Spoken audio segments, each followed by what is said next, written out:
So, welcome you all in the part 3 of gene cloning video. Here we will see the process of transformation. Transformation process, you know what you have done till this time. You have isolated, you have found, identified a DNA, isolated the DNA segment. You have checked the sequence of the DNA, that exactly what you need. Then you identified that particular gene, you have taken out that particular gene, and you have isolated the vector, taken out the vector's DNA, and you inserted your DNA into the vector's DNA or you have got a vector with the required gene into it. Now, once that vector is loaded with the required gene or a foreign gene, now what is your purpose? You need this vector to deliver the substance or deliver the product what you have loaded into it. So, for delivery, this vector will go into the host cell. So, this process where the vector which is having a recombinant DNA going into the host cell is called transformation. The process of introducing DNA into living cell is called transformation. So, what is happening? In a special case where the introduced DNA is a viral DNA, the process is called transfection. Just for your kind of information, that the transformation and transfection has a little difference. Once you are introducing the vector, means introduced DNA is a viral DNA. If it is a viral DNA, right, the process is called the transfection. That's only the difference. Otherwise, the process is same. The choice of method depends on a type of host system in use as well as the objective of cloning. So, on that basis, they select the host system, right? What is the objective? So, in this transformation process, first there is a one method where there is a one kind of treatment to be given, which is called a calcium salt treatment. A foreign DNA can be easily introduced into bacterial cells if the cells have been pre-treated with CaCl2 or a combination with other salts. The treated cells are called competent cells that are able to take up DNA readily. So, from now onwards we'll say one more word called competent cells. So, competent cells are those cells which are already treated with this method, right. So, which are treated cells, we call it as a competent cells. So, when these competent cells are there and you have your vector DNA, so now this vector will go into these competent cells and deliver the DNA. Yeast, fungal and plant cell contain cell walls in some cases need to be digested. Why this treatment is required? You see, because the yeast, fungal and plant cells are having cell walls. So, once you have that delicate process of introducing the foreign DNA into the host DNA, then you need to remove the barriers. So, for removing the barriers, you need to digest the cell wall. For digesting the cell wall, you need to treat them with the calcium salt treatment. And then after digestion, you are producing protoplast. Protoplast means cell minus cell wall, that's called protoplast, before DNA can be picked up. A common method for introducing a foreign DNA into mammalian cells involve co-precipitation of the DNA with calcium phosphate, right. So, what you have done, co-precipitation method has been applied. Explained he as mixing the purified DNA with buffers containing calcium chloride and sodium phosphate. This process is called co-precipitation, and the mixture is presented to the cells in the cultured medium. The individual DNA usually integrates as multiple copies in the cell genome. Then after that, what will happen? This foreign DNA will go and insert itself into the cell's genome, host cell's genome, right. So, now the foreign gene become the part of the host gene.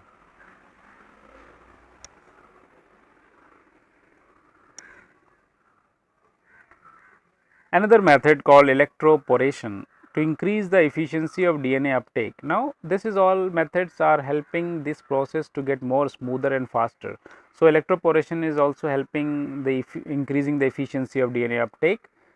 Employed in yeast, fungi and plant cells. The cells are subjected to a brief electrical pulse We are giving a one electrical pulse, which causes a localized transient disorganization and breakdown of the cell membrane, making it permeable to the diffusion of a DNA molecule. The vector DNA carrying a foreign DNA or not can then be picked up by the cells. So, they are enhancing the process of introducing the foreign DNA with the cell DNA. One more method, which is called the agrobacterium infection. Transformation is achieved by providing the agrobacterium carrying either co-integrative or binary vector with wound cells, right. So, this is another method where the wound cells have been utilized for doing this process, so called agrobacterium infections. The biolistic process. This is the biolistic process. What is that? Direct transfer of DNA into plant cell. Here vectors are not utilized. Direct transfer of DNA into plant cells, also used in other type of cells, can be achieved by using the biolistic process. This is a direct physical method to transform cells in situ, right. In this process, a thin coat of DNA is deposited onto the surface of 0.5 to 1.5 micrometer tungsten or gold microbeads. What is that? Understand carefully. In this process, a thin coat of DNA. So, you have a one thin layer of DNA, right. So, deposited, just poured it on the surface of one sheet of tungsten and gold microbeads, right. You see the thickness of it 0.5 to 1.5 micrometer. The DNA coated beads are then loaded and fired from a gene gun. Then what happens? These DNA coated beds are then loaded and fired from a gene gun. Then the gene gun will be going to fire on it by explosive, electric or pressure charges. The DNA coated beds are bombarded onto plant tissues. Now, these DNA coated beds will bombard into the plant tissues, right. Then what happened? Because of the forceful ejection, they enters the cells and are integrated into the cell chromosomal DNA randomly, right. Means by forcefully they have been thrown into it and then directly enter into the DNA of the host. Okay. In the case of plants, the cells are regenerated into plantlets by tissue culture techniques and grown into full plants, although originally developed. Now what happens?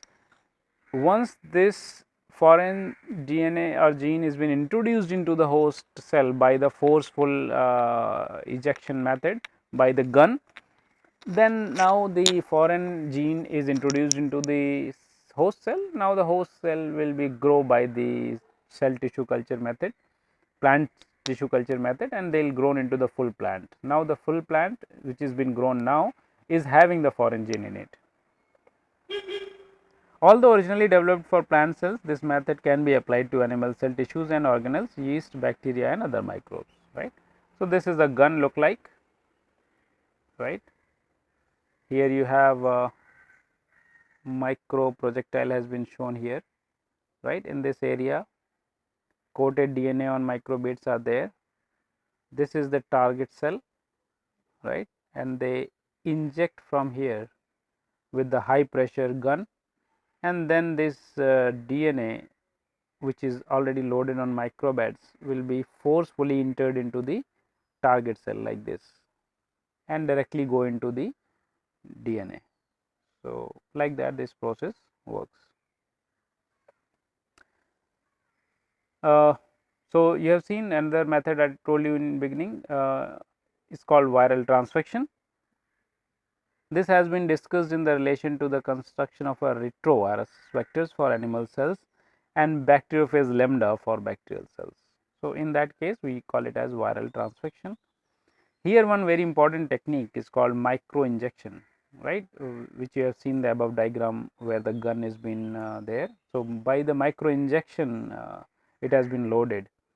Transformed plant cells can be regenerated into transgenic plants carrying the cloned DNA. Now, you understood one thing, that where you have injected and then you have grown the plants which are carrying the foreign gene into it, called as transgenic plants. However, animal cells cannot be regenerated into transgenic animals. But this process, plants can be cloned and developed as transgenic plants, but animal cells are not doing it. For the production of transgenic animals, the DNA is injected into a pronuclei of the fertilized eggs using a micropipette. For expression purpose, the gene of interest must be properly constructed with a promoter region and other control elements to direct tissue specific production of the protein. The transformed zygote is implanted into a surrogate mother to give birth to transgenic offspring. What does it mean? Here you have to the microinjection or this process, the gun process, is not very convenient for the animal tissues, because there you have to do some little more additional process, then that thing can be succeeded.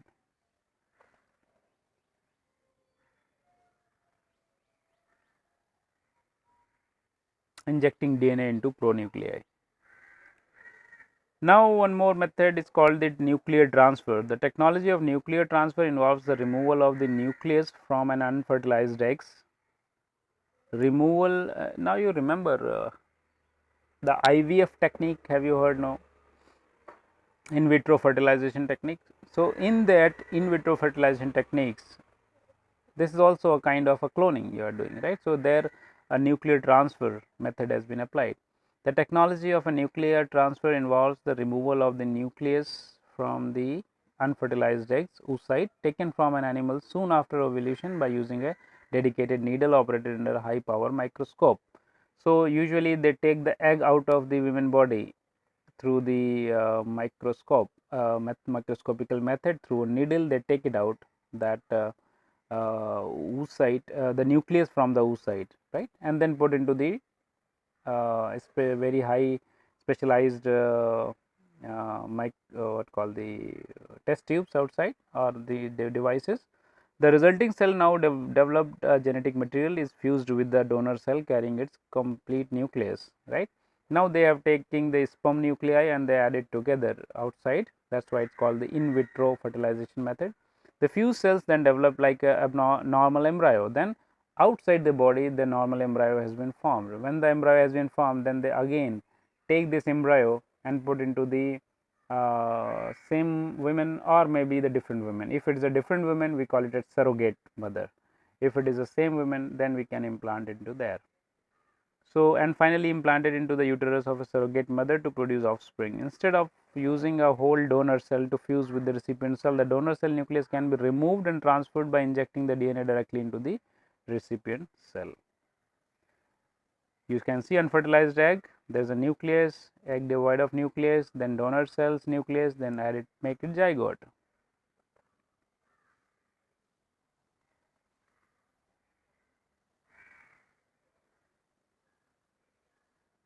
So, I hope you understood these methods. Here we have to discuss little bit about the isolating the gene for cloning, how we are isolating the gene. If you go for the cloning, first you need to isolate the gene. So, what is the method of doing it?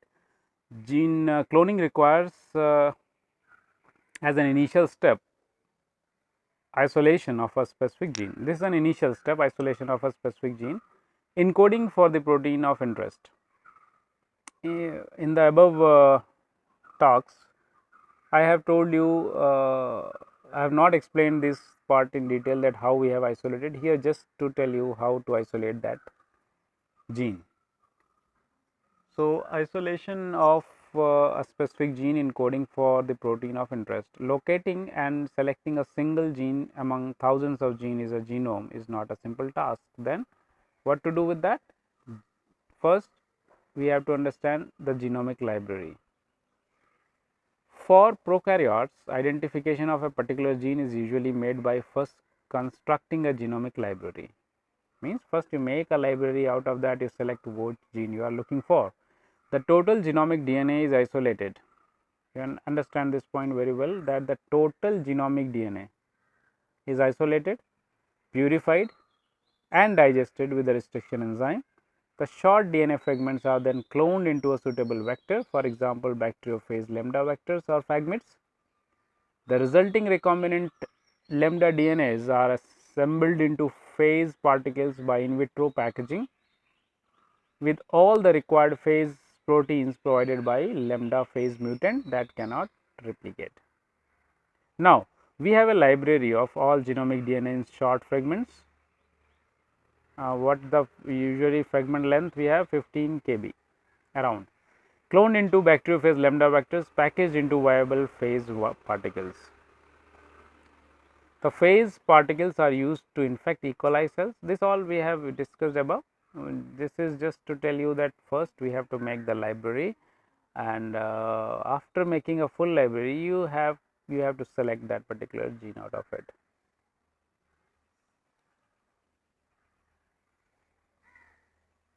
Here is the construction of genomic and cDNA libraries, how they do this, right. Construction of genomic libraries for gene isolation is usually applied to prokaryotes. For fungi, plants and animals, the identification of a gene from genomic library is not suitable for at least two reasons, right. So, for fungi and plants and animal cells, we have to do different method. The large reason is that why it is not suitable. The reason, the large genome size in plants and animal requires screening of an astronomical numbers of clones for the gene of interest, right. So, you need a huge, that is not possible. Eukaryotic genes contain introns. Eukaryotic, suppose that they go for making a library for a human genome, it will take, it will take decades and decades to make that. That is why still we do not have a human genome entirely, only we have done it for entire gene mapping for Drosophila or some microbes. So, eukaryotic gene contain introns, non-coding regions that cause complications in subsequent expression. The use of a cDNA library can circumvent these problems. So, here they are using cDNA library. The construction of a cDNA library begins with the isolation of total RNA from a specific cell type that produces the protein of interest. So, here they are using different method. Isolation of a total RNA from a specific cell type that produces the protein of interest.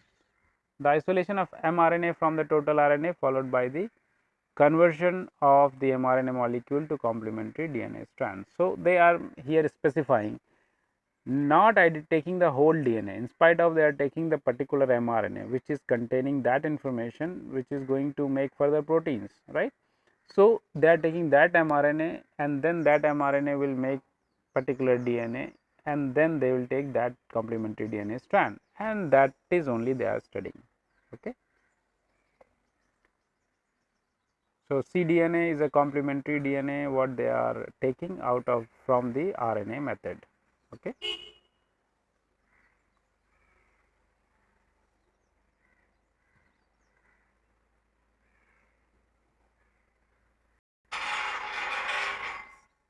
Now, I am moving to the last part of this cloning procedure.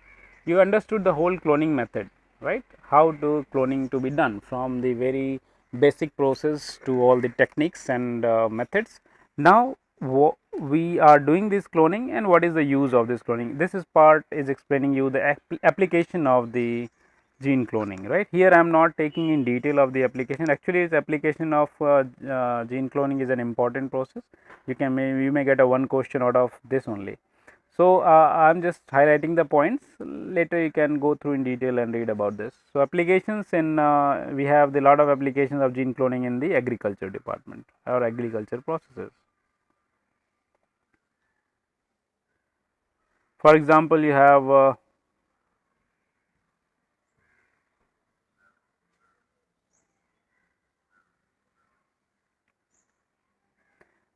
improving the tomato quality by antisense RNA. So, these are the different methods to utilize.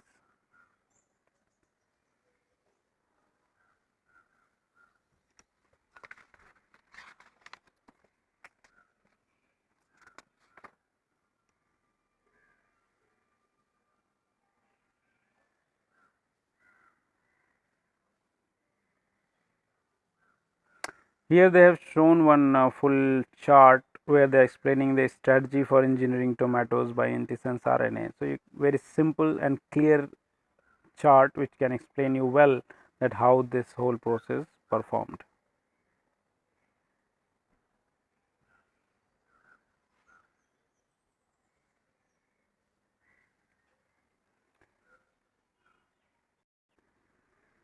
So, in this particular heading you can go through further and you can find out a lot of applications of gene cloning and the applications of in agriculture, the application of gene cloning in the medicine, you can find the application in production of the insulin, right, in production of the various variety of foods, fruits, crops like that. So, you can assemble it together and make it a one note of impact of gene cloning or the applications of the gene cloning, right. So, I hope you understood the whole process of the gene cloning with all its components here, and if you have any doubts we can discuss on it later. Thank you for watching this video and go through in detail, you will understand the whole process. Thank you so much.